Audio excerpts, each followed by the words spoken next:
Greetings, YouTube. Recently, I did a video about the Pathfinder Technology Guide. I'm going to turn my light on. I like the light in my gaming background. And in it, I discussed how that particular book handles cybernetics. And the way they handled it is that you could only have a certain number of cybernetics based on your con and your intelligence. So your constitution and your intelligence limited how many implants you could have. You can only have up to your constitution in implants, and each implant had a score that was counted against that. And you couldn't have more than your intelligence because you couldn't have the processing power to run them. And I thought that was a brilliant way of handling it. It puts the control of the cybernetic implants squarely into the hands of the player.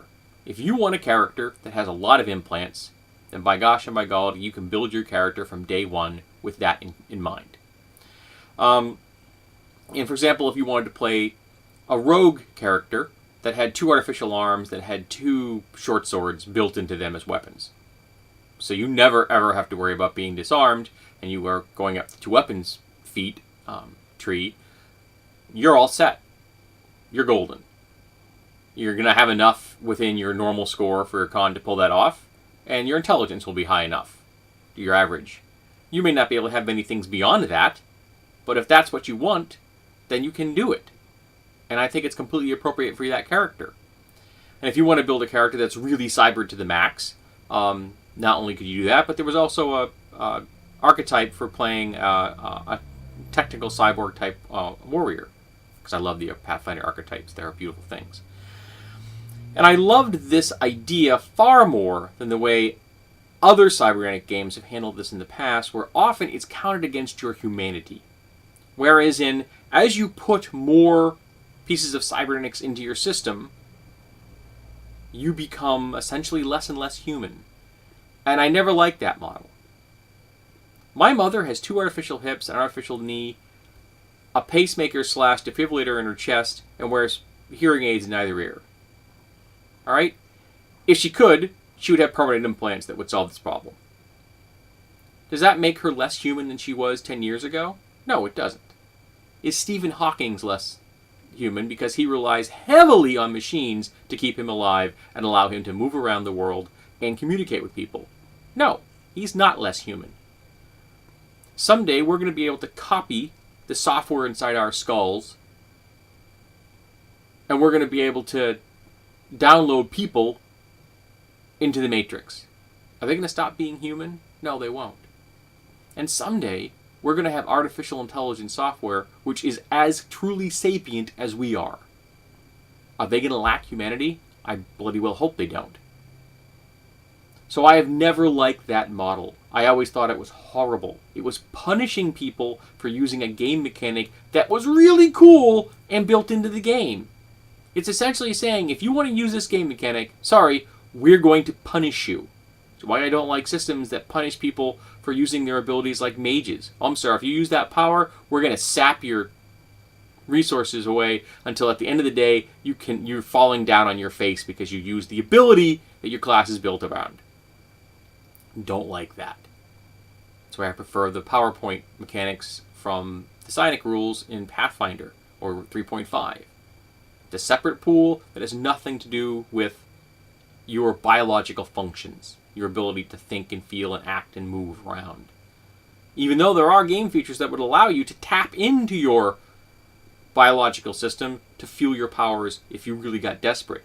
But that is a player choice. It is an option. It is not built into the mechanics as a punishment. It is not a punitive mechanic. And I see the cyberpunk style humanity cost as a punitive mechanic, and I despise punitive mechanics. I just don't like them. That's one of the few things I have to disagree with the game of Radiance. That it does use that mechanic to a certain extent.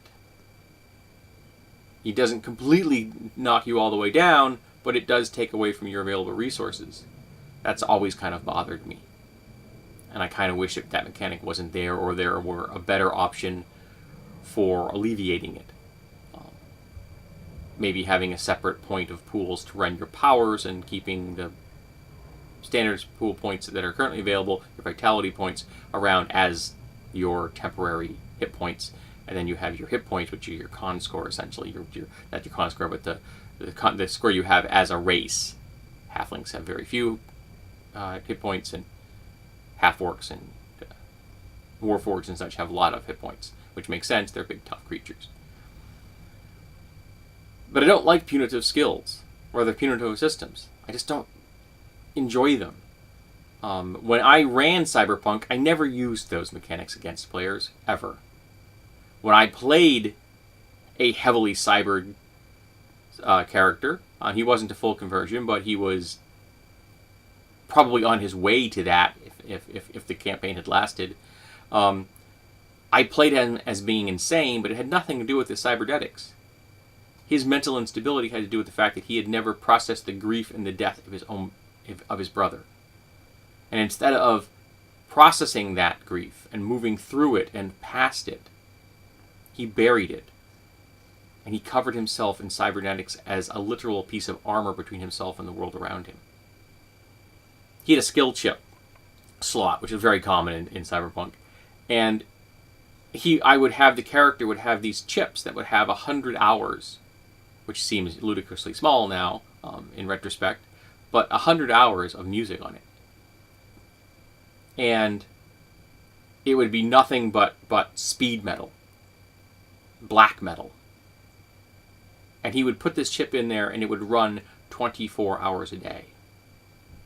And when the chip would stop, because it got to the last song, if he were asleep, it would wake him up because the music stopped. Then he put a new chip in, and he'd go back to sleep.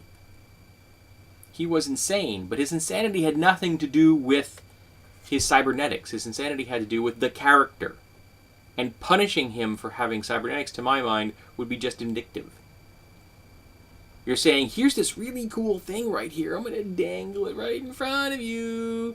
But if you use it, well, you're screwed. Ha ha ha ha ha. And if you don't want to have your humanity lowered, we're just going to dangle that option in front of you and then yank it away and say you can't use it. Ha ha ha.